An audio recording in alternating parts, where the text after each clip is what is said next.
안녕하세요. 저는 올해 73이 된 김순자입니다. 딸과 사위가 저를 치매 환자로 속여 제가 평생 모은 돈을 빼앗으려 했던 기가 막힌 이야기를 하려고 합니다. 제 이야기 한번 들어보시겠어요? 작년 가을 남편이 갑작스러운 심장마비로 세상을 떠났습니다. 아침에 일어나 오늘 뭐 먹고 싶어? 라고 물었던 그 사람이 점심때가 되기도 전에 차가운 몸으로 변했습니다. 의사 선생님께서 보호자분 최선을 다했지만 그 순간 제 세상이 무너졌습니다. 남편과 저는 30년간 작은 반찬 가게를 운영했습니다. 새벽 5시에 일어나 시장에 가고 하루 종일 서서 김치를 담그고 밤늦게까지 설거지를 하던 그런 평범한 삶이었죠. 힘들었지만 행복했습니다. 우리에겐 작은 집도 있었고 노후를 위해 모아둔 통장도 있었습니다. 아직 빚을 다 갚진 못했지만 몇 년만 더 일하면 여유로운 노후를 보낼 수 있다고 생각했어요. 하지만 남편이 떠난 후 모든 게 한순간에 무너졌습니다. 빚은 여전히 남아 있었고 저 혼자서는 가게를 운영할 수도 없었습니다. 몸도 예전 같지 않았고 무엇보다 혼자가 된다는 게 너무 무서웠습니다. 장례식장에서 딸 미영이가 제 손을 꼭 잡으며 말했습니다. 엄마, 이제 우리랑 살아요. 혼자 두면 안 되잖아요. 사위도 옆에서 고개를 끄덕였죠. 어머님, 저희가 모실게요. 걱정하지 마세요. 그때 저는 정말로 감사했습니다. 세상에서 가장 큰 축복을 받은 것 같았어요. 제 딸이 이렇게 효녀였구나. 사위도 이렇게 착한 사람이었구나. 눈물을 흘리며 딸을 껴안았습니다. 고맙다. 미영아, 엄마가 패 끼치지 않을게. 하지만 그것이 제 인생 최악의 실수였다는 걸 그땐 몰랐습니다. 딸의 아파트로 이사한 건 장례식이 끝나고 일주일 후였습니다. 32평 아파트, 깔끔하게 정돈된 거실, 큰 TV, 우리 부부가 평생 꿈꾸던 그런 집이었습니다. 딸이 제게 방을 내어줬어요. 작은 방이었지만 햇빛이 잘 들어왔고 저는 만족했습니다. 미영아, 이 방 내가 쓰던 거 아니야? 미안하다. 괜찮아요. 엄마, 저희는 안방 쓰면 되니까요. 편하게 지내세요. 딸의 목소리는 다정했지만 어딘가 기계적이었습니다. 그땐 그냥 제가 예민한 줄 알았어요. 남편을 잃은 슬픔 때문에 모든 게 낯설게 느껴지는 거라고 생각했죠. 첫날 저녁 온 가족이 식탁에 둘러앉았습니다. 저는 조심스럽게 자리에 앉았어요. 사위는 저와 눈을 마주치지 않고 스마트폰만 봤습니다. 12살 손녀 수아와 10살 손자 민준이는 게임기에만 정신이 팔려 있었고요. 애들아, 할머니 인사드려라 딸이 말했지만 아이들은 대충 고개만 숙였습니다. 밥을 먹는 내내 어색한 침묵만 흘렀습니다. 제가 반찬을 건네려 하면 사위는 자리에서 일어나 냉장고로 갔고 아이들은 배불러요라며 방으로 들어가 버렸습니다. 그날 밤 제 방에서 베개를 끌어안고 울었습니다. 여보, 나 혼자 어떻게 살아요. 남편의 빈자리가 너무 컸습니다. 다음 날부터 이상한 일들이 시작됐습니다. 아침에 일어나 화장실을 가는데 복도에서 사위와 마주쳤어요. 인사를 하려는데 사위는 저를 힐끗 보더니 인상을 찌푸리고 방으로 들어가 버렸습니다. 내가 왜 나오냐고. 방 안에서 딸과 다투는 소리가 들렸습니다. 점심을 먹으려고 거실에 나갔을 때 손자 민준이가 코를 막으며 말했습니다. 누나, 할머니 냄새 나 방으로 갈래. 그 말이 제 가슴을 찔렀습니다. 저는 매일 씻고 깨끗한 옷을 입는데 제가 그렇게 더러운 사람인가요? 그날부터 하루에 2번씩 샤워를 했습니다. 옷도 더 자주 갈아입었고요. 하지만 아이들의 태도는 변하지 않았습니다. 이사 온 지 일주일이 지났을 때 저는 완전한 투명 인간이 되어 있었습니다. 식탁에서 밥을 먹어도 아무도 저에게 말을 걸지 않았어요. TV를 보고 있으면. 사위가 리모컨을 낚아채 채널을 돌렸고 거실에 앉아 있으면 딸이 엄마 피곤하시죠? 방에서 좀 쉬세요라며 저를 방으로 보냈습니다. 밤마다 남편의 사진을 보며 울었습니다. 여보, 나 여기서 살 수 있을까요? 우리 딸이 이렇게 차가운 사람이었나요? 어느 날 저녁 용기를 내서 딸에게 말했습니다. 미영아, 엄마가 방을 얻어서 나갈까? 너희한테 폐만 끼치는 것 같아서. 그 순간 딸의 표정이 확 굳었습니다. 엄마, 무슨 소리예요? 혼자 사시게 둘 수 없잖아요. 나이도 있으시고. 그냥 여기 계세요. 그 말투가 너무 차가웠습니다. 마치 의무를 다하는 것 같은 저를 진심으로 걱정하는 게 아니라 그냥 체면 때문에 하는 말 같았어요. 그날 밤도 베개를 적시며 잠들었습니다. 30년을 함께 산 남편이 너무 그리웠습니다. 그 사람이 옆에 있었다면 이런 외로움을 느끼지 않았을 텐데. 어느 날 아침 저는 은행에 가기로 했습니다. 통장 정리도 할 겸 앞으로 생활비를 어떻게 관리할지 생각해 보려고요. 남편과 제가 평생 모은 돈 5천만 원이 있었습니다. 많은 돈은 아니지만 제게는 평생의 노력이 담긴 소중한 돈이었어요. 은행 창구에 앉아 통장을 내밀었습니다.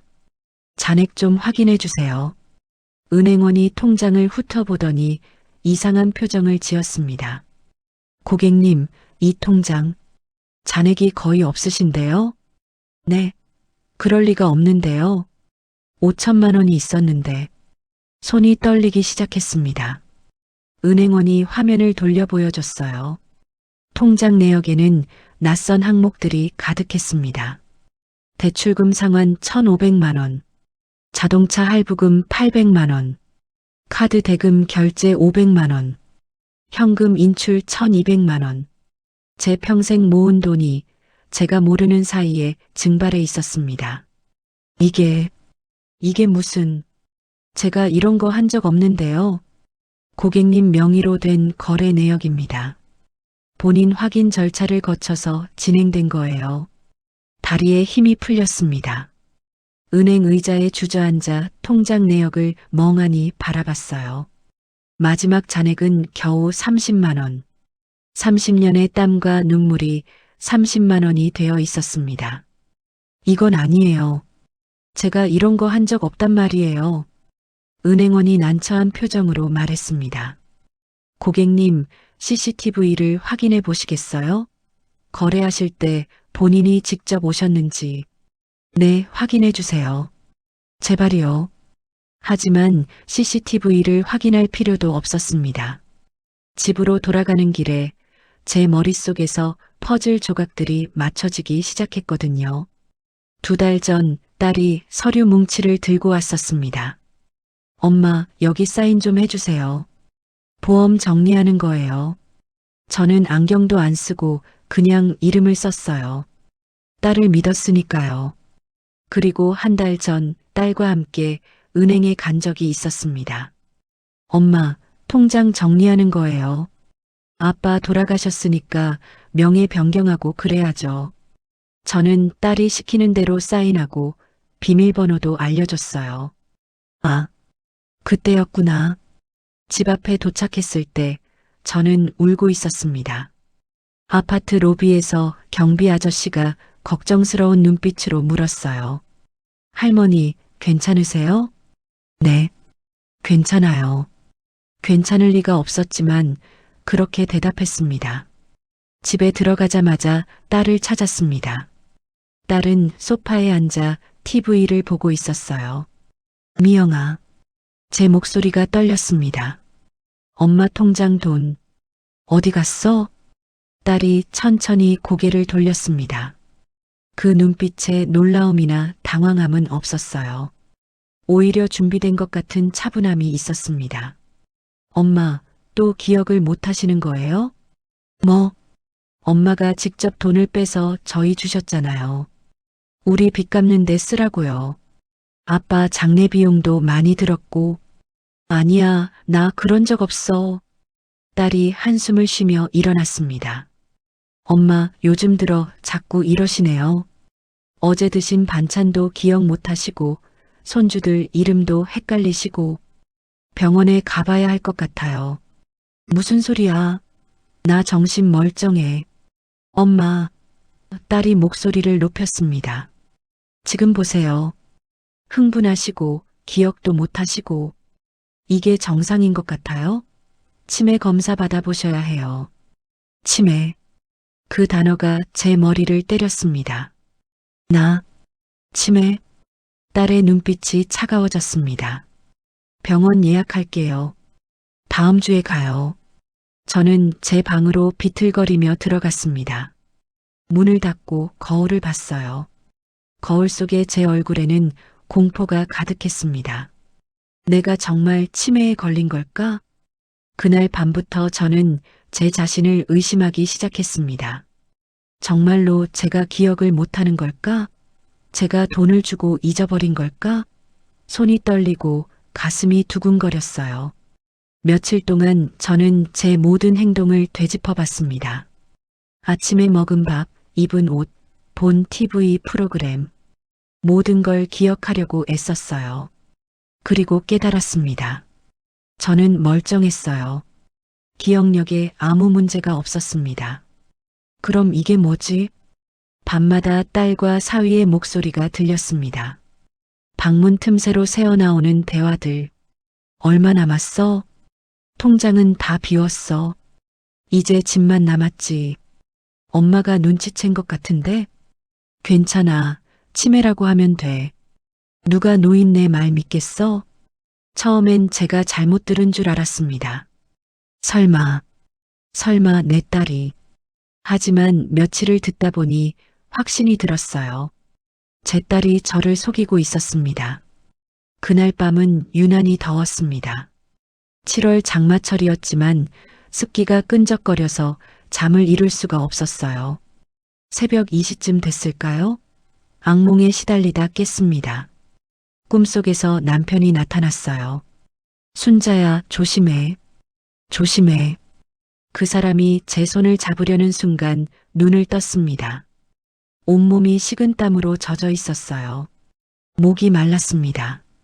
물을 마시러 부엌에 가야겠다고 생각했죠. 방문을 조심스럽게 열고 복도로 나왔습니다. 그때였어요. 베란다에서 목소리가 들렸습니다. 처음엔 TV 소리인 줄 알았어요. 하지만 아니었습니다. 딸과 사위가 베란다에서 대화하고 있었어요. 담배 연기가 새어나왔고 그들의 목소리는 작지만 선명했습니다. 저는 발걸음을 멈췄습니다. 왜 새벽에 베란다에서 이야기하고 있을까? 본능적으로 뭔가 이상하다는 생각이 들었어요. 살금살금 베란다 문 옆으로 다가갔습니다. 몸을 벽에 붙이고 귀를 기울였죠. 엄마 통장 잔고 없어? 사위의 목소리였습니다. 다 빼낸 거지? 딸이 물었습니다. 응, 깔끔하게 정리했어. 5천만 원 한 푼도 안 남기고. 제 심장이 쿵쾅거리기 시작했습니다. 그럼 이제 집만 남았네. 엄마 명의 집 말이야. 딸의 목소리가 차갑게 들렸습니다. 그게 집은 쉽지 않을 것 같은데. 어머님 명의라서 본인 동의 없이는 못 팔잖아. 그래서 내가 요양병원 얘기하는 거잖아. 엄마를 요양병원에 보내면 후견인 제도로 내가 재산 관리할 수 있어. 근데 어머님이 정말 치매인지 확실해? 병원 진단서 없으면 요양병원도 안 받아줘. 그 순간 사위가 낮게 웃었습니다. 그 웃음소리가 너무 소름 끼쳤어요. 걱정 마. 내 친구가 병원장이잖아. 다 알아봤어. 진단서 떼는 건 일도 아니야. 정말? 확실해? 당연하지. 그 친구가 나한테 빚이 있거든. 부탁하면 해줄 거야. 치매 이금만 받아내면 요양병원 입원 가능해. 딸이 한숨을 쉬었습니다. 근데 엄마가 좀 이상하게 쳐다봐. 눈치챈 것 같아. 에이, 뭘 눈치채. 노인네가 뭘 알겠어. 그냥 치매 걸린 거라고 계속 세뇌시켜. 자기도 나중엔 믿게 돼. 그래도 불안해. 엄마가 경찰서라도 가서 뭐라고 하는데? 딸이 돈 훔쳐갔다고? 증거도 없잖아. 어머님 명의로 다 처리했는걸. 오히려 치매 환자가 헛소리한다고 생각하지. 제 다리에서 힘이 빠졌습니다. 그 자리에 주저앉을 뻔했어요. 손으로 입을 막고 신음을 참았습니다. 그럼 언제쯤 집 팔 수 있을까? 딸이 물었습니다. 요양병원 들어가고 한 3개월 후? 그때쯤 되면 자연스럽게 팔 수 있을 거야. 어머님이 요양병원 비용 때문에 집을 파신 거라고 하면 되지. 3개월. 빨리 좀 갔으면 좋겠는데. 조금만 참아. 그 집 팔면 2억은 나올 거야. 우리 빚 다 갚고도 남아. 그 돈으로 차도 바꾸고 애들 학원도 보내고. 당연하지. 어차피 어머님은 이제 쓸 일도 없잖아. 요양병원에서 몇 년 있다가 사위의 말이 끊겼습니다. 그 뒤에 나올 말을 저는 상상할 수 있었어요. 몇 년 있다가 돌아가시겠지. 제 입에서 신음소리가 새어나왔습니다. 뭐야, 무슨 소리 안 들려? 사위가 말했습니다. 무슨 소리? 제 심장이 터질 것 같았습니다. 빨리 도망가야 했어요. 하지만 다리가 말을 듣지 않았습니다. 엄마, 딸이 베란다 문을 열었습니다. 그 순간 저는 본능적으로 쓰러졌습니다. 바닥에 털썩 주저앉으며 눈을 감았어요. 몸을 떨게 만들었습니다. 엄마, 엄마, 딸이 달려왔습니다. 저는 눈을 뜨지 않았어요. 입에 거품을 물고 경련을 일으키는 척했습니다. 오래전에 TV에서 본 발작 장면을 떠올렸죠. 여보, 119 불러. 딸이 소리쳤습니다. 사위가 전화하는 소리가 들렸어요. 여보세요? 구급차 좀 보내주세요. 저희 장모님이 쓰러지셨어요. 구급차가 오기까지 10분 정도 걸렸습니다. 그 시간 동안 저는 죽은 듯이 누워 있었어요. 딸이 제 손을 잡았습니다. 그 손이 차가웠어요. 사랑이 아니라 의무감으로 잡는 손이었습니다. 병원 응급실에서 깨어났을 때 의사 선생님이 말했습니다. 일시적인 실신이었던 것 같습니다. 스트레스나 충격으로 인한. 집에 가셔서 푹 쉬세요. 집으로 돌아오는 차 안에서 딸과 사위는 한마디도 하지 않았습니다. 저도 눈을 감고 있었어요. 하지만 머릿속은 복잡했습니다. 방으로 돌아와 문을 잠갔습니다. 침대에 앉아 남편의 사진을 꺼냈어요. 사진 속 남편은 웃고 있었습니다. 여보, 눈물이 흘러내렸습니다. 우리 딸이 날 죽이려고 해요. 그날 밤 저는 울지 않았습니다. 대신 결심했어요. 나 죽지 않을 거야. 절대로. 창밖에 새벽이 밝아오고 있었습니다. 저는 침대에서 일어나 책상 서랍을 열었어요. 그리고 깨끗한 노트를 꺼냈습니다. 첫 페이지에 날짜를 적었습니다. 그리고 오늘 밤 들은 대화를 하나하나 기록하기 시작했어요. 이제부터는 전쟁이었습니다. 제 목숨을 건 전쟁. 그리고 저는 반드시 이길 겁니다. 다음 날 아침 저는 평소보다 일찍 일어났습니다. 거울을 보며 스스로에게 다짐했어요. 오늘부터 나는 완벽한 치매 환자가 되는 거야. 아침 식사 준비를 위해 부엌에 나갔습니다. 딸이 커피를 마시고 있었어요. 엄마, 어제 괜찮으세요? 병원에서. 응? 병원? 내가 병원에 갔어? 저는 멍한 표정을 지으며 물었습니다. 딸의 눈빛이 변했어요. 뭔가 확인하는 듯한 시선. 엄마, 어젯밤에 쓰러지셔서 응급실 갔다 왔잖아요. 그래, 난 기억이 안 나는데. 저는 머리를 쥐어짜는 척했습니다. 머리가 아파서. 딸이 사위와 눈빛을 교환했습니다. 그 눈빛에는 내 말이 맞지? 치매야라는 확신이 담겨 있었어요. 엄마 앉아 계세요. 제가 밥 차려드릴게요. 저는 고분고분하게 식탁에 앉았습니다. 머릿속으로는 계획을 세우면서요. 일주일 동안 저는 완벽한 연기를 했습니다. 월요일에는 가스불을 켜놓고 잊어버리는 척했어요. 라면을 끓이다가 그냥 거실로 나와 TV를 봤습니다. 딸이 엄마, 가스불 하고 소리치며 달려왔을 때 저는 깜짝 놀라는 척했죠. 어머, 내가 그랬어? 미안해, 미영아. 화요일에는 손주들 이름을 헷갈렸습니다. 수아를 보고 민준아라고 불렀고 민준이를 보고 내가 누구니? 라고 물었어요.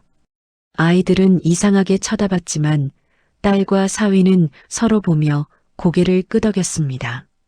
수요일에는 같은 질문을 10번씩 반복했어요. 오늘 점심 뭐 먹어? 5분 후에 또 오늘 점심 뭐 먹지? 또 5분 후에 미영아, 점심은? 딸의 얼굴에 짜증이 스쳐 지나갔지만 곧 동정으로 바뀌었습니다. 목요일에는 냉장고를 열어놓고 멍하니 서 있었어요. 뭘 꺼내려고 했더라. 실제로는 아무것도 꺼낼 게 없었지만 그렇게 연기했습니다. 금요일에는 화장실을 찾지 못하는 척했습니다. 집이 작아서 화장실이 어디 있는지 다 아는데도 복도를 왔다 갔다 하며 중얼거렸어요. 화장실이 어디더라. 화장실. 토요일 딸이 저를 불렀습니다. 엄마, 병원 예약했어요. 다음 주 화요일에 검사 받으러 가요. 무슨 검사? 건강검진이요. 엄마 나이도 있으시니까. 저는 알고 있었습니다. 치매 검사라는 걸. 하지만 모르는 척했어요. 그래, 알았어. 그날 밤 저는 제 방에서 노트를 꺼냈습니다. 일주일간 있었던 모든 일을 기록했어요. 딸과 사위의 대화, 그들의 표정, 제가 했던 연기들. 하지만 이것만으로는 부족했습니다. 증거가 필요했어요. 그들이 저를 속이고 있다는 확실한 증거. 일요일 오후 저는 산책을 나간다고 했습니다. 딸은 별로 관심이 없어 보였어요. 조심히 다녀오세요. 아파트 단지를 벗어나 큰 길로 나왔습니다. 30분 정도 걸어서 전자제품 가게에 도착했어요. 작은 가게였지만 필요한 건 다 있었습니다. 녹음기 있나요? 주인 아저씨에게 물었습니다. 네, 여기요. 이거 요즘 많이 찾으시더라고요. 작고 얇은 녹음기였습니다. 손바닥보다도 작았어요. 5단에 숨기기 딱 좋은 크기였습니다. 이거 얼마나 녹음돼요? 배터리 완충하면 20시간 연속 녹음 가능합니다. 메모리도 커서 일주일치도 저장돼요. 이거로 할게요. 5만 원을 주고 녹음기를 샀습니다. 제게 남은 돈이 얼마 없었지만 이건 꼭 필요한 물건이었어요. 집으로 돌아와 방문을 잠갔습니다. 녹음기를 꺼내 사용법을 익혔어요. 버튼 하나만 누르면 녹음이 시작됐습니다. 간단했어요. 다음 날부터 저는 항상 녹음기를 몸에 지니고 다녔습니다. 옷 속 주머니에 넣어두었죠. 아침에 일어나서 버튼을 누르고 밤에 자기 전에 끄고 그리고 밤마다 녹음된 내용을 들었습니다. 대부분은 별 내용이 없었어요. TV 소리, 설거지 소리, 아이들 떠드는 소리. 하지만 3일째 되던 날 중요한 대화가 녹음됐습니다. 딸과 사위가 거실에서 나눈 대화였어요. 저는 방에서 쉬고 있다고 생각했나 봅니다. 화요일에 병원 가면 어떻게 돼? 딸의 목소리였습니다. 내 친구한테 부탁했어. 어머님 치매 2급으로 진단서 떼주기로 했어. 정말로 해줄까? 당연하지. 내가 그 친구 빚 200만 원 탕감해줬거든. 이 정도는 해줘야지. 그럼 진단서 나오면 바로 요양병원? 응, 다음 주 안으로 입원시킬 수 있을 거야. 빨리 좀 보냈으면 좋겠어. 솔직히 스트레스 장난 아니야. 조금만 참아. 어머님 집 팔면 2억인데 그거면 우리 인생 바뀌는 거야. 그날 밤 녹음을 들으며 저는 울지 않았습니다. 대신 분노가 치밀어 올랐어요. 하지만 그 분노를 꾹 참았습니다. 지금은 참을 때였으니까요. 일주일이 지났습니다. 녹음기에는 증거들이 쌓여갔어요. 돈 이야기, 집 이야기, 저를 요양원에 보내려는 계획. 하지만 가장 가슴 아픈 건 따로 있었습니다. 어느 날 저녁 손녀 수아가 물었어요. 엄마, 할머니 언제 가? 곧 갈 거야. 조금만 기다려. 할머니 방 내가 쓸 수 있어? 당연하지. 내가 원하던 넓은 방 생기는 거야. 제 방 안에서 그 대화를 듣고 있던 저는 이불을 입에 물고 울었습니다. 제가 평생 사랑했던 딸. 제가 10달 동안 뱃속에 품고 30년 넘게 키운 그 딸이 이제는 저를 짐으로만 여기고 있었습니다. 그날 밤 남편 사진 앞에 무릎을 꿇었습니다. 여보, 나 어떻게 해야 할까요? 우리 딸이 이렇게 변했어요. 당신이 당신이 있었다면 이런 일은 없었을 텐데. 하지만 남편은 사진 속에서만 웃고 있을 뿐이었습니다. 저는 천천히 일어났습니다. 그리고 결심했어요. 나 혼자서 해내야 해. 내가 살아남아야 해. 다음 날은 병원 가는 날이었습니다.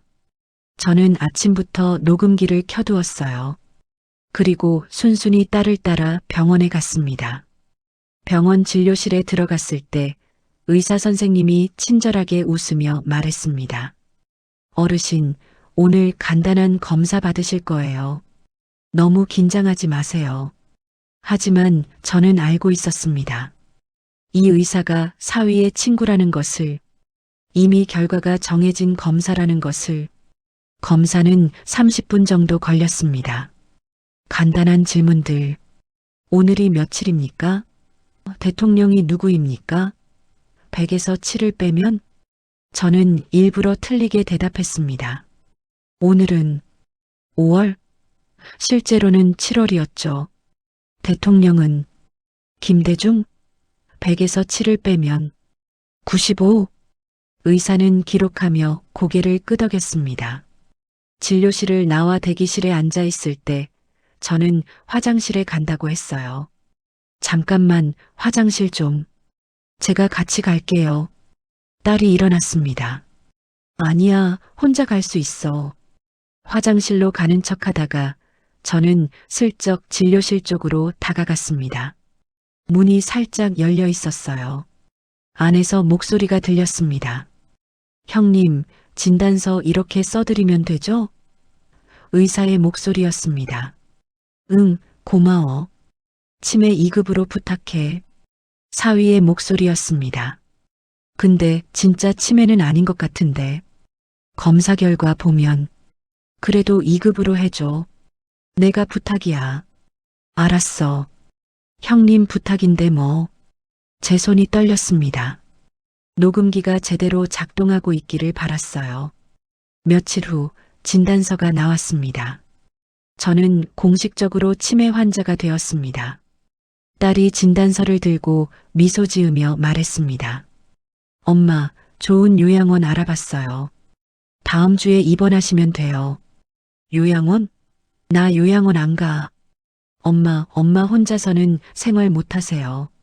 치매도 있으시고. 요양원에서 전문적으로 돌봐드리는 게 나아요. 저는 눈물을 흘리는 척 했습니다. 싫어. 나 여기 있을래. 하지만 속으로는 차분했습니다. 조금만 더 기다리자. 그날 밤 노트에 모든 것을 정리했습니다. 날짜별로, 사건별로, 그리고 녹음 파일도 정리했어요. 가장 중요한 대화들을 따로 표시해 두었습니다. 증거는 충분했습니다. 이제 필요한 건 도움의 손길이었어요. 하지만 누가 73 노인의 말을 믿어줄까요? 딸에게 배신당했다는 노인의 말을. 그 답은 뜻밖의 곳에서 찾아왔습니다. 요양원 입원 날짜가 3일 앞으로 다가왔습니다. 딸은 제 짐을 싸기 시작했어요. 제가 아끼던 옷들, 남편의 사진, 그리운 물건들, 모든 게 박스에 담겼습니다.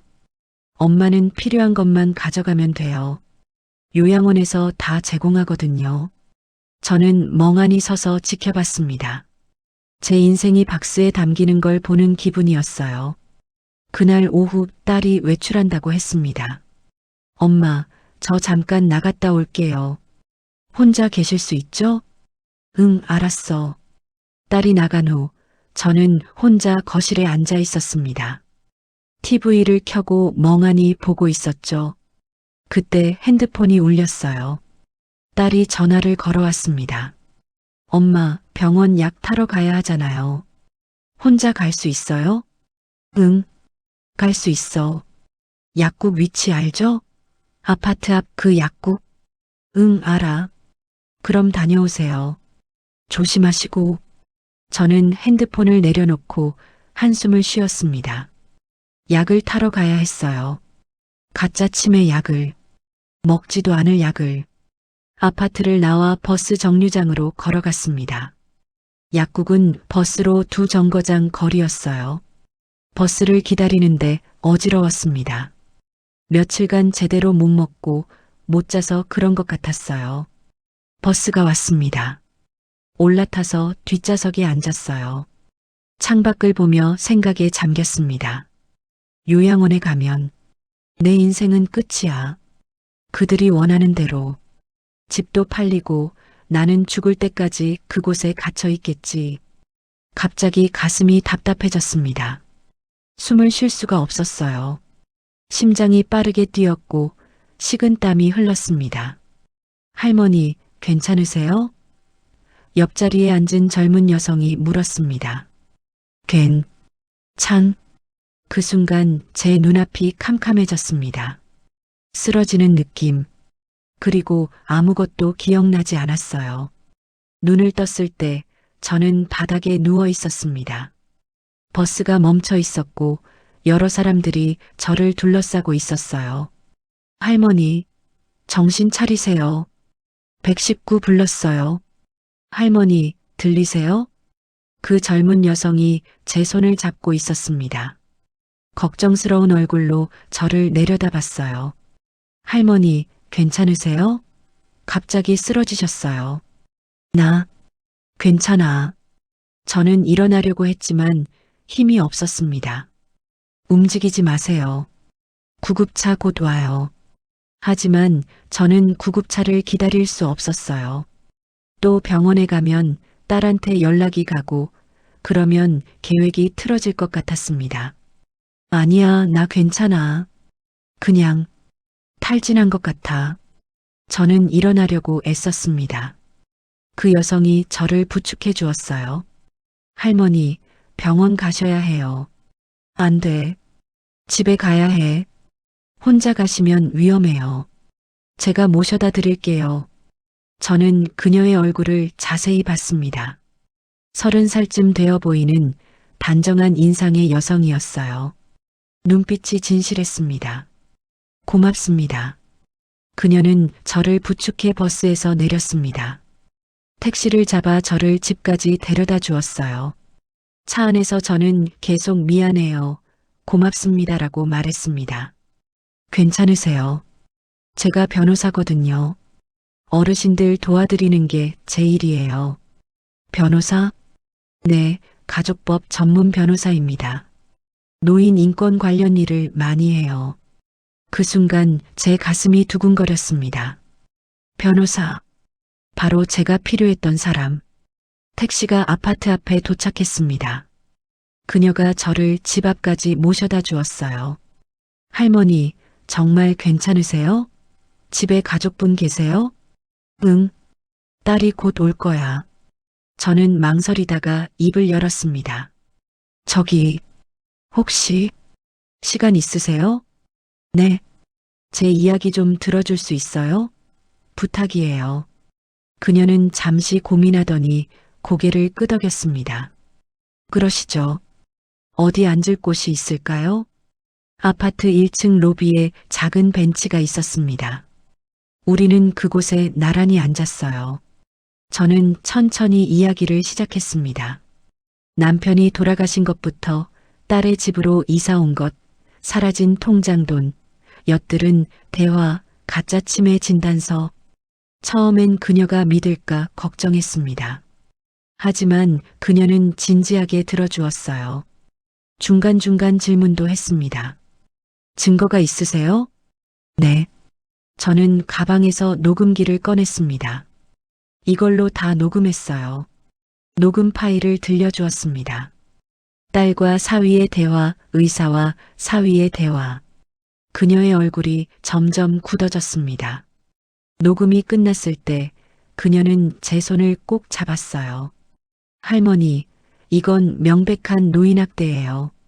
재산 갈취, 허위 진단서 작성, 감금 시도, 형사처벌 대상입니다. 정말요? 네. 도와드릴게요. 그 순간 저는 처음으로 눈물을 터뜨렸습니다. 한 달 넘게 참았던 눈물이 쏟아졌어요. 이 젊은 변호사의 손을 잡고 한참을 울었습니다. 고맙습니다. 정말 고맙습니다. 울지 마세요, 할머니. 이제 괜찮을 거예요. 그녀의 이름은 박지원이었습니다. 34살, 5년차 변호사, 노인 인권 전문가. 저를 구해줄 천사였습니다. 그날부터 지원 씨와 저는 계획을 세웠습니다. 우선 증거를 더 확보해야 했어요. 그리고 가장 중요한 건 타이밍이었습니다. 할머니, 요양원 입원 전에 모든 걸 공개해야 해요. 일단 입원하시면 나오기 힘들어져요. 그럼 언제? 가족들이 다 모이는 자리가 있나요? 친척들이랑. 저는 곰곰이 생각했습니다. 그리고 떠올랐어요. 남편 제사. 다음 주에 제사가 있어요. 완벽해요. 모든 친척 앞에서 증거를 공개하는 거예요. 지원 씨는 제게 법적 조언을 해주었습니다. 어떻게 증거를 수집해야 하는지, 제사날 어떻게 행동해야 하는지. 우리는 일주일 동안 매일 만났습니다. 딸 몰래 조용히 지원 씨의 사무실에서 모든 걸 준비했어요. 증거 파일을 정리하고 진술서를 작성하고 고소장을 준비했습니다. 경찰도 미리 섭외했어요. 제사날 모든 게 끝날 거예요. 할머니, 조금만 더 참으세요. 저는 고개를 끄덕였습니다. 이제 끝이 보였어요. 마지막 날 밤 지원 씨의 사무실에서 나올 때 그녀가 물었습니다. 할머니, 무섭지 않으세요? 무섭죠. 하지만 저는 잠시 말을 멈췄습니다. 더 무서운 건 아무것도 하지 않고 당하는 거예요. 지원 씨가 미소 지었습니다. 할머니는 강하세요. 30년간 반찬 가게 했어요. 새벽부터 밤까지 서서 일했어요. 이 정도는 할 수 있어요. 집으로 돌아가는 길, 저는 처음으로 희망을 느꼈습니다. 조금만 더 버티자. 요양원 입원 날짜는 남편 제사 다음 날로 잡혀 있었습니다. 딸은 제사 지내고 바로 입원하는 게 좋을 것 같아요라고 말했어요. 아마 친척들한테 엄마 치매가 심해져서 어쩔 수 없이 요양원에 보낸다고 말하려는 것 같았습니다. 제사까지 4일 남았습니다. 저는 그 4일 동안 완벽한 치매 환자 연기를 계속했어요. 하지만 동시에 모든 대화를 녹음하고 모든 순간을 기록했습니다. 딸과 사위는 이제 제 앞에서도 거리낌 없이 이야기했습니다. 저를 완전히 무시하기 시작한 거죠. 여보, 어머님 집 매물 올렸어? 거실에서 사위가 물었습니다. 응, 어제 부동산에 맡겼어. 2억 2천에 내놨는데 빨리 나갈 것 같대. 딸이 대답했어요. 저는 소파에 앉아 TV를 보는 척하면서 모든 걸 녹음했습니다. 어머님 요양원 비용은 한 달에 얼마야? 150만 원. 국가 지원 받으면 80만 원 정도 나온대. 그럼 집 팔면 우리 빚 다 갚고도 1억은 남네. 응, 그 돈으로 새 차 사고 애들 학원도 더 보내고 제 주먹이 저절로 쥐어졌습니다. 하지만 표정은 변하지 않았어요. 계속 TV만 보는 척 했습니다. 저녁 식사 시간이었습니다. 온 가족이 식탁에 둘러앉았어요. 사위가 술을 마시고 있었습니다. 한 잔, 두 잔, 세 잔. 얼굴이 빨개졌어요. 아휴, 스트레스 쌓여 죽겠네. 사위가 투덜거렸습니다. 왜? 딸이 물었습니다. 회사에서 잘릴 것 같아. 실적이 안 나온대. 그럼 어떡해? 어떡하긴. 어머님 집 빨리 팔아야지. 그 돈 있으면 6개월은 버틸 수 있어. 그때 제가 말했습니다. 미영아, 밥 좀 더 줘. 사위가 제 쪽을 쳐다봤어요. 술에 취한 눈빛이었습니다. 에휴, 밥은 또 처먹고 중얼거렸습니다. 뭐라고 했어? 제가 물었습니다. 아무것도 안 했어요. 사위가 목소리를 높였습니다. 왜 빨리 안 죽어? 언제까지 우리 돈 갉아먹을 거야? 순간 식탁이 조용해졌습니다. 여보, 딸이 사위를 말렸습니다. 하지만 사위는 멈추지 않았어요. 술에 완전히 취해 있었습니다. 아니, 진짜 통장 돈도 다 털어먹고 우리 집에서 공짜로 얹혀 살고 이제 요양원 가면서 집까지 팔게 하고 저는 가만히 앉아 있었습니다. 녹음기가 작동하고 있다는 걸 확인하면서요. 당신 지금 뭐 하는 거야? 딸이 소리쳤습니다. 뭐긴 뭐야? 사실을 말하는 거지. 사위가 자리에서 벌떡 일어났습니다. 그리고 제 앞으로 다가왔어요. 술 냄새가 코를 찔렀습니다.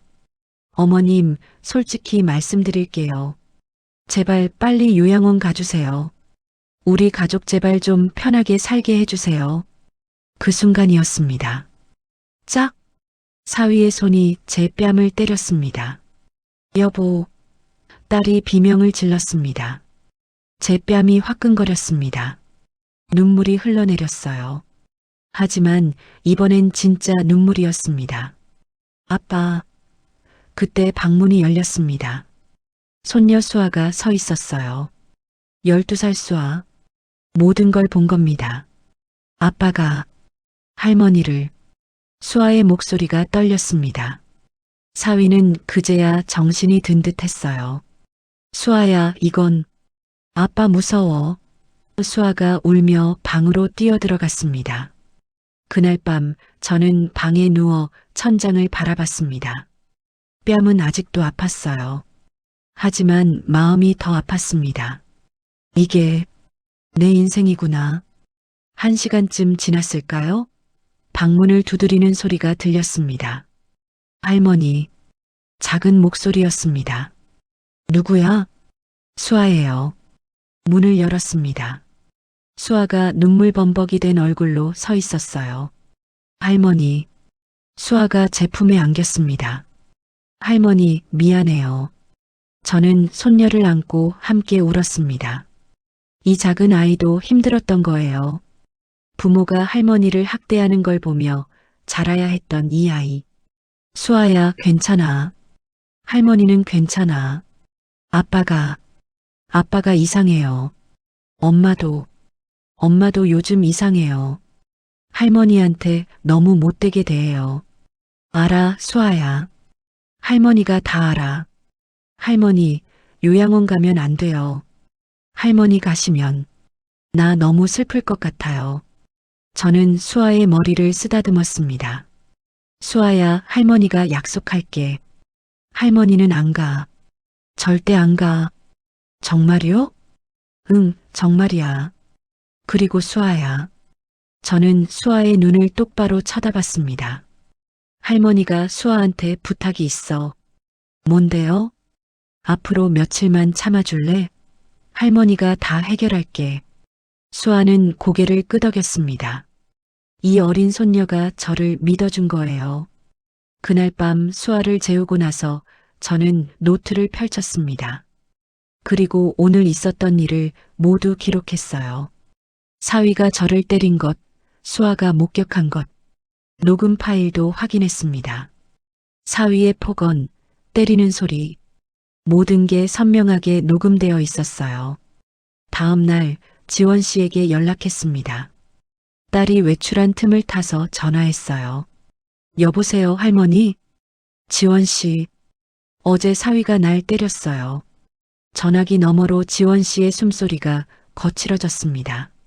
녹음했어요? 네, 다 녹음했어요. 좋아요. 이제 증거는 완벽해요. 재산 갈취, 노인 학대, 폭행, 허위 진단서, 형사처벌 충분해요. 재산은 모레예요. 제가 준비 다 했어요. 경찰도 대기시켜 놨고요. 할머니는 제사상만 차리세요. 나머지는 제가 할게요. 전화를 끊고 저는 남편 사진을 꺼냈습니다. 여보, 이제 곧 끝나요. 우리가 키운 딸이 이렇게 됐지만 난 포기하지 않을 거예요. 끝까지 싸울 거예요. 제사 전날 딸이 말했습니다. 엄마, 제사는 간소하게 할게요. 친척들 부르지 말고. 안 돼. 저는 단호하게 말했습니다. 남편 제사는 제대로 지낼 거야. 모든 친척 다 불러. 엄마, 준비도 힘들고. 내가 다 할게. 엄마가 하게 내버려둬. 딸은 어쩔 수 없다는 듯 고개를 끄덕였습니다. 어차피 제사 끝나면 저를 요양원에 보낼 생각이니 마지막으로 해주는 거겠죠. 제사 전날 저는 잠도 안 자고 음식을 준비했습니다. 남편이 좋아하던 갈비찜, 잡채, 전. 30년간 반찬 가게를 하며 익힌 솜씨로 정성껏 만들었어요. 손이 부들부들 떨렸습니다. 나이 탓도 있었지만 긴장감 때문이기도 했죠. 새벽 5시 모든 음식이 완성됐습니다. 제사상을 차렸어요. 남편의 사진을 가운데 놓고 음식을 하나하나 올렸습니다. 여보, 오늘이에요. 오늘 당신 앞에서 진실을 밝힐 거예요. 우리 딸이 저지른 일을 모두에게 알릴 거예요. 눈물이 흘렀습니다. 하지만 이번엔 슬픔의 눈물이 아니었어요. 분노와 결의의 눈물이었습니다. 오후 6시 친척들이 모이기 시작했습니다. 남편의 형제들, 조카들, 사촌들 20명 정도 되었어요. 형님, 오랜만이에요. 남편의 동생이 인사했습니다. 그래, 건강하게 지내셨어요? 사람들은 제사상을 보고 감탄했습니다. 와, 형님이 이렇게 준비하셨어요? 대단하시네요. 딸과 사위는 어색한 표정으로 사람들을 맞았어요. 아마 제사가 이렇게 커질 줄 몰랐을 겁니다. 저녁 7시 모든 친척이 모였습니다. 제사를 지낼 시간이었어요. 제사상 앞에 모두가 앉았습니다. 저는 남편 사진 앞에 무릎을 꿇었어요. 여보, 목소리가 떨렸습니다. 당신 잘 계시죠? 저를 올리는 순간 제 몸이 흔들렸습니다. 어지러웠어요. 실제로 3일 동안 제대로 못 먹고 못 자서 그런 거였습니다. 어머니, 친척들이 놀라 달려왔습니다. 저는 옆으로 쓰러졌어요. 진짜 쓰러진 겁니다. 119 불러. 할머니, 소란이 일었습니다. 그 순간 제 주머니에서 뭔가 떨어졌어요. 녹음기였습니다. 이게 뭐야? 누군가 녹음기를 집어들었습니다. 할머니 거 아니야? 그 사람이 실수로 재생 버튼을 눌렀습니다. 엄마 통장 잔고 없어. 이제 요양병원 보내면 우리 빚 정리될까? 집도 팔고. 사위의 목소리가 방 안에 울려 퍼졌습니다. 모든 것이 정지된 듯 했습니다. 저는 천천히 눈을 떴습니다. 그리고 일어나 앉았어요. 녹음은 계속됐습니다. 걱정 마, 내 친구가 병원장이잖아. 진단서 떼는 건 일도 아니야.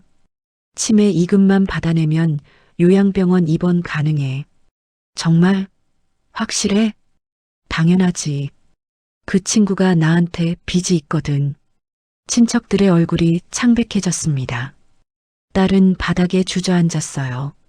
사위는 녹음기를 빼앗으려 했지만 남편의 동생이 막았습니다. 가만히 서 있어. 녹음은 계속됐습니다. 5분, 10분. 모든 대화가 흘러나왔어요. 왜 빨리 안 죽어? 언제까지 우리 돈 갉아먹을 거야? 사위가 저를 때리는 소리, 수아가 우는 소리, 모든 게 다 녹음되어 있었습니다. 녹음이 끝났을 때 방 안은 정적에 휩싸였습니다. 저는 천천히 일어났습니다. 떨리는 목소리로 말했어요. 이게 내 딸이 나한테 한 짓이야. 평생을 키운 내 딸이. 딸이 울며 말했습니다. 엄마 미안해요. 나도 어쩔 수가 없었어요. 빚이 너무 많아서 어쩔 수 없었다고? 제 목소리가 커졌습니다. 내 엄마를 치매 환자로 만들고 돈을 훔치고 요양원에 보내려고 한 게 어쩔 수 없었다고? 엄마, 너희가 알아? 내가 얼마나 무서웠는지 매일 밤 내가 정말 치매에 걸린 건 아닌가 의심하면서 얼마나 두려웠는지 알아? 저는 제사상에 놓인 음식들을 가리켰습니다. 이게 내가 너희에게 차려주는 마지막 밥이다. 그 순간 현관문이 열렸습니다. 지원 변호사와 경찰 2명이 들어왔습니다.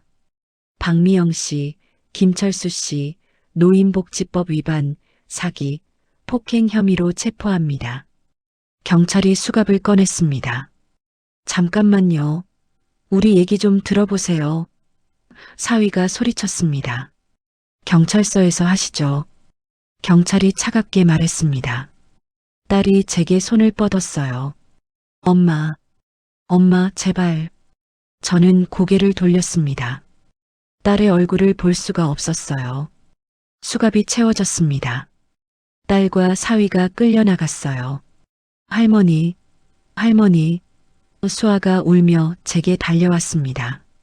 저는 수아를 꼭 안았습니다. 괜찮아, 수아야. 다 괜찮을 거야. 친척들은 충격에 빠진 듯 아무 말도 하지 못했어요. 남편의 동생이 제 어깨에 손을 얹었습니다. 형님, 정말 고생 많으셨습니다. 그날 밤 모든 친척들이 돌아간 후 저는 혼자 제사상 앞에 앉았습니다. 남편의 사진을 바라보며 말했어요. 여보, 끝났어요. 이제 끝났어요. 눈물이 흘렀습니다. 이번엔 안도의 눈물이었습니다. 재판은 생각보다 빨리 진행됐습니다. 증거가 명확했거든요. 녹음 파일, 통장 내역, 허위 진단서, 모든 게 확실했습니다. 3개월 후 판결이 나왔습니다. 딸 박미영은 징역 2년, 사위 김철수는 징역 3년.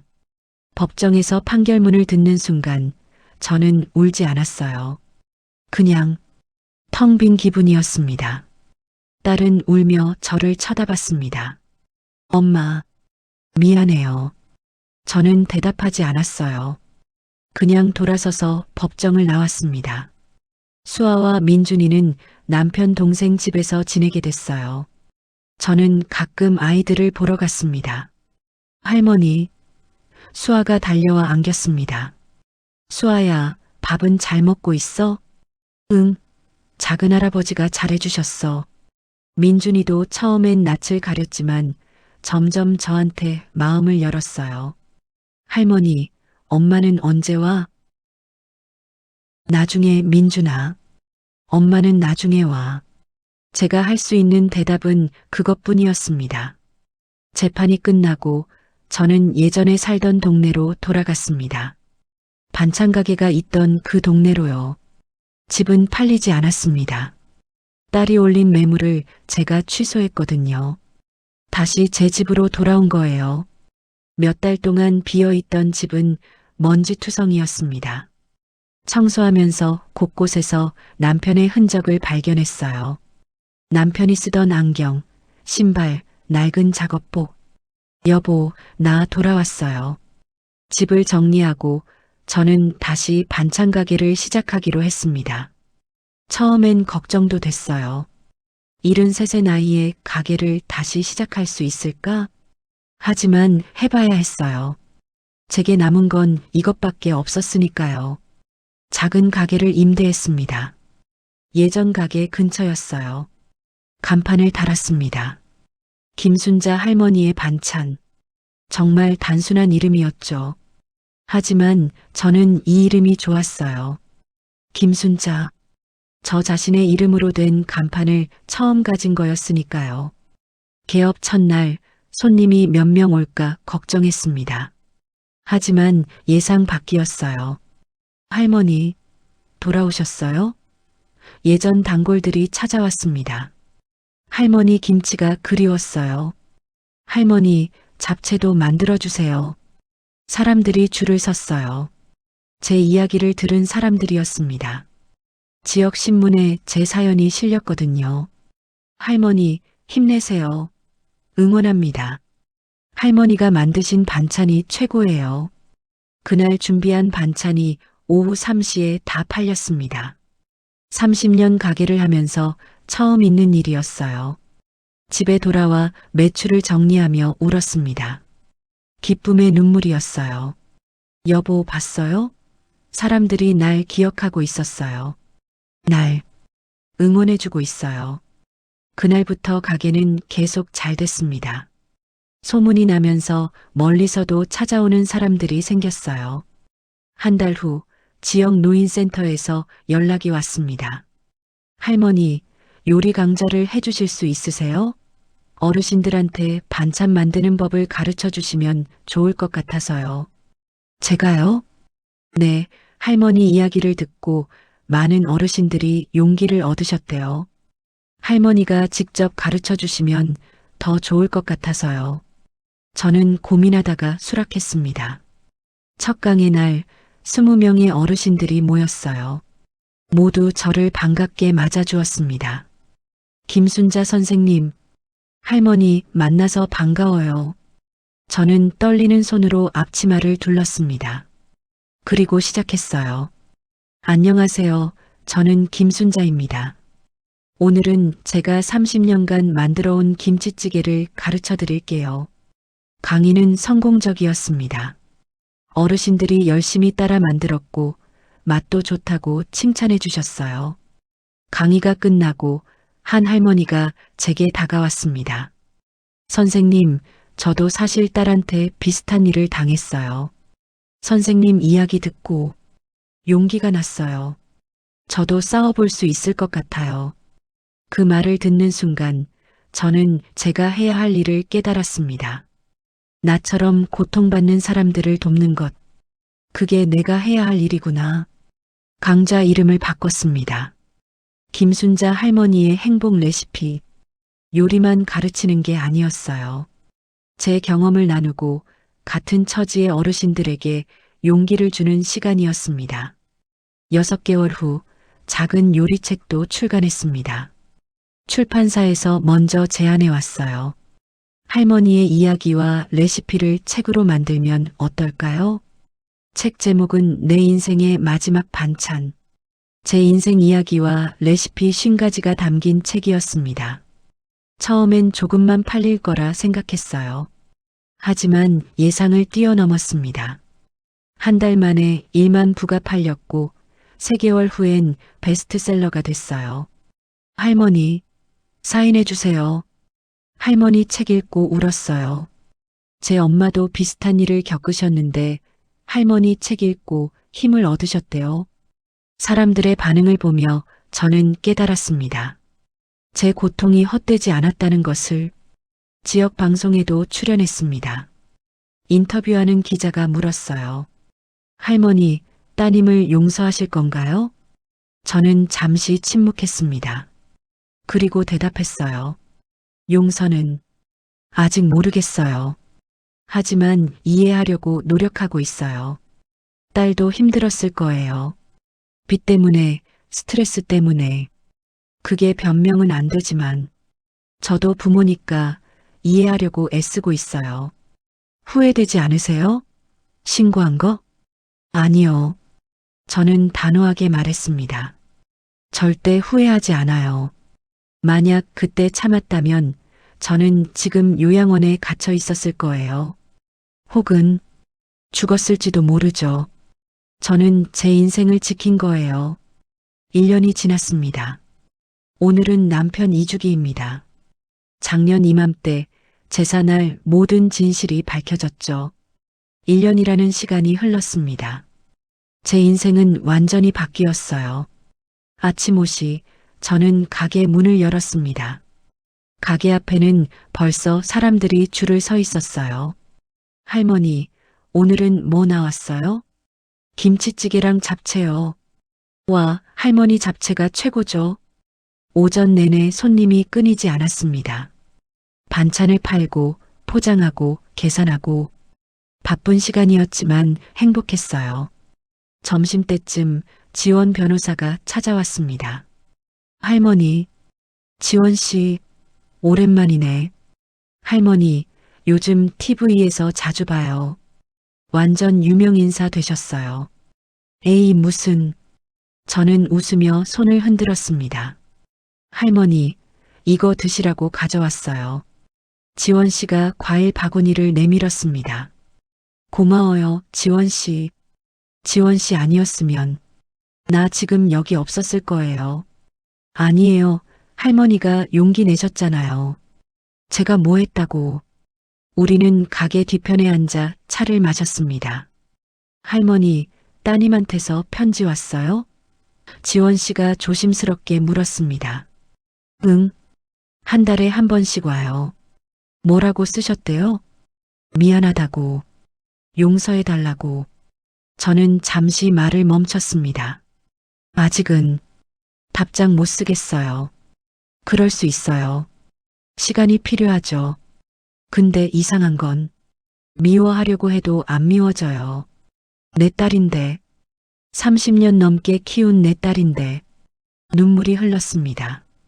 지원 씨가 제 손을 잡아주었어요. 할머니, 울지 마세요. 할머니는 정말 강하세요. 강한 게 아니라 그냥 살아야 해서 사는 거예요. 오후에는 노인센터에서 강의가 있었습니다. 오늘은 특별한 날이었어요. 100번째 강의였거든요.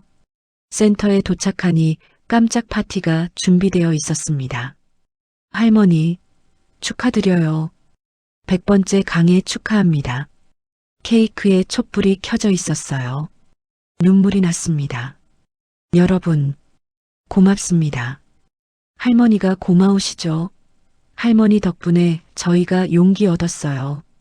강의를 마치고 집으로 돌아오는 길, 저는 남편 사진을 넣어둔 목걸이를 만졌습니다. 여보, 봤어요? 나 이제 혼자서도 잘 살고 있어요. 집에 도착하니 우편함에 편지가 있었어요. 교도소에서 온 편지, 딸의 편지였습니다. 방에 들어가 편지를 펼쳤습니다. 엄마, 저 미영이에요. 엄마는 건강하시죠? TV에서 봤어요. 엄마가 웃고 있더라고요. 처음으로 엄마가 진짜 행복해 보였어요. 엄마, 정말 미안해요. 제가 얼마나 큰 죄를 지었는지 여기 와서야 깨달았어요. 돈이 뭐라고, 욕심이 뭐라고, 제 엄마를 그렇게 대했는지 밤마다 악몽을 꿔요. 엄마가 쓰러지던 날 엄마의 눈빛, 그때 엄마 눈에 담긴 배신감과 슬픔, 평생 잊을 수 없을 것 같아요. 수아와 민준이가 보고 싶어요.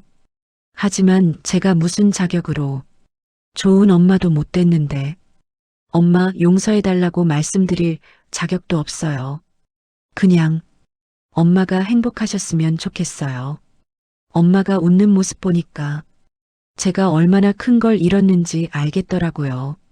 사랑합니다, 엄마. 늦었지만 정말 사랑해요. 편지를 다 읽고 저는 한참을 멍하니 앉아 있었습니다. 딸의 글씨를 쓰다듬으며 생각했어요. 용서할 수 있을까? 언젠가는 용서할 수 있을까? 답은 아직 모르겠습니다. 하지만 미워하고 싶지는 않았어요.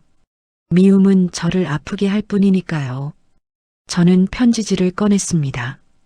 그리고 처음으로 답장을 썼어요. 미영아, 엄마는 잘 지내고 있어. 가게도 잘 되고 강의도 하고 바쁘게 살고 있단다. 수아와 민준이는 건강해. 잘 크고 있어. 걱정하지 마.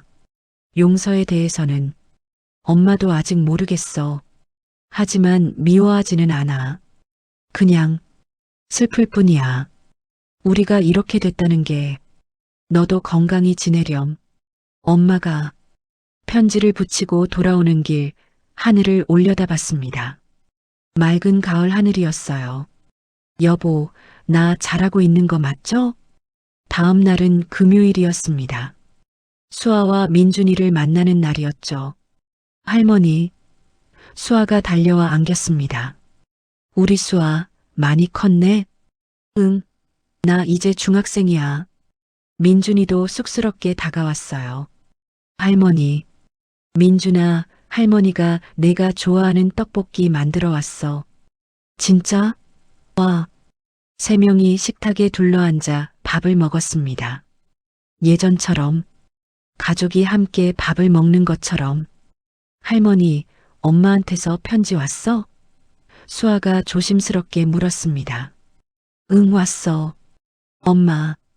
엄마는 언제 나와? 1년 후면 나온대.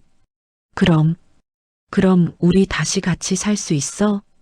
저는 수아의 머리를 쓰다듬었습니다. 그건 나중에 생각해보자. 우선 엄마가 건강하게 나오는 게 먼저야. 할머니는 엄마 미워해?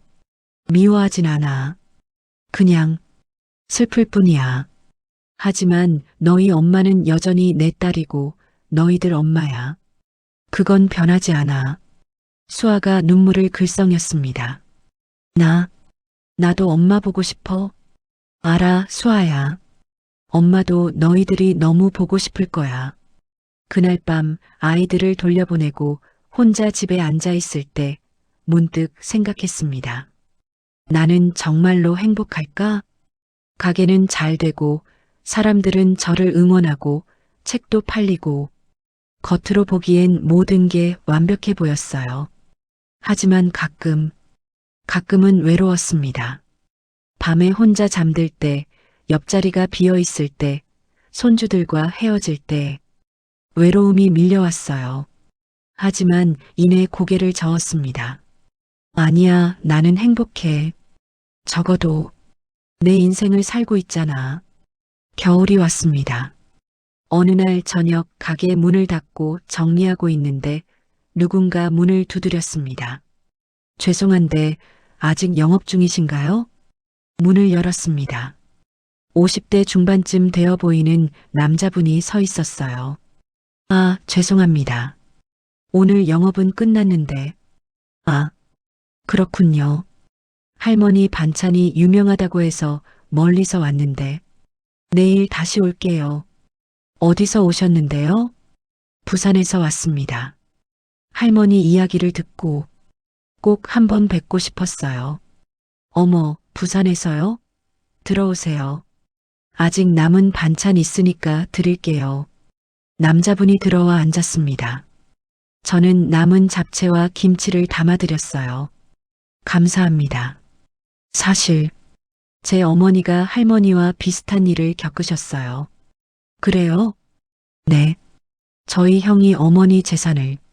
하지만 어머니는 끝까지 참으셨어요. 신고하지 않으셨죠. 그리고 1년 전에 돌아가셨습니다. 남자분의 목소리가 떨렸습니다.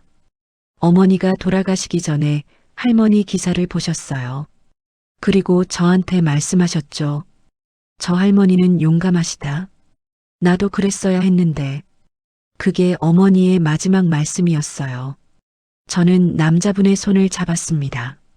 어머님, 많이 힘드셨겠어요. 할머니 덕분에 많은 분들이 용기를 얻고 있어요. 제 어머니처럼 참고만 살던 분들이 이제는 당당하게 자기 권리를 찾고 있어요. 감사합니다. 그런 말씀 들으니 제가 겪은 고통이 헛되지 않은 것 같네요. 남자분은 한참을 앉아 이야기를 나누다 돌아가셨습니다. 그날 밤 저는 많은 생각을 했어요. 내 이야기가 누군가에게 힘이 되고 있구나. 봄이 왔습니다. 남편 사진 앞에 놓인 꽃이 활짝 폈습니다. 여보, 이번 주에 딸이 출소해요. 2년. 참 긴 시간이었죠? 저는 아직도 준비가 안 됐습니다. 딸을 다시 마주할 준비가. 출소하는 날, 저는 교도소 앞에 가지 않았습니다. 남편의 동생이 대신 마중을 나갔어요. 며칠 후 딸이 찾아왔습니다. 초인종이 울렸습니다. 문을 열었을 때 딸이 서 있었어요. 2년 사이에 많이 늙어 보였습니다. 머리에 흰머리가 섞였고 얼굴에는 주름이 깊게 패였어요. 엄마, 우리는 한참을 서로를 바라봤습니다. 들어와. 딸이 들어와 무릎을 꿇었습니다. 엄마, 정말 죄송해요. 눈물이 쏟아졌습니다. 딸의 눈물인지 제 눈물인지 알 수 없었어요. 일어나. 엄마, 일어나라고 했어. 딸이 천천히 일어났습니다. 저는 부엌으로 가서 차를 끓였어요. 앉아. 우리는 마주 앉아 차를 마셨습니다. 한참 동안 아무 말도 없었어요. 엄마, 용서해 주세요. 용서. 저는 잠시 말을 멈췄습니다. 용서는 아직 모르겠어. 하지만 이해하려고 노력하고 있어. 엄마, 미영아, 넌 왜 그랬어? 돈이 그렇게 중요했어? 내 엄마가 그렇게 쉽게 버릴 수 있는 사람이었어? 아니에요. 아니에요, 엄마. 저도 제가 왜 그랬는지 모르겠어요. 빚에 쪼들리고 사위한테 쫓기고 정신이 없었어요. 그게 변명은 안 되지만 너도 힘들었겠지. 나도 안다. 하지만 제 목소리가 떨렸습니다. 하지만 그게 내 엄마를 배신할 이유는 안 돼. 죄송해요, 엄마. 평생 속죄하며 살게요. 저는 딸을 똑바로 쳐다봤습니다. 미영아, 나는 내가 다시 엄마 노릇 잘하기를 바라. 수아와 민준이한테 좋은 엄마가 되줘. 엄마. 그리고 사위하고는 이혼해. 그 사람이랑 있으면 너도 행복하지 않아. 네. 이미 이혼 절차 진행 중이에요. 잘했어. 우리는 한참을 더 이야기했습니다. 2년 동안의 이야기, 앞으로의 이야기.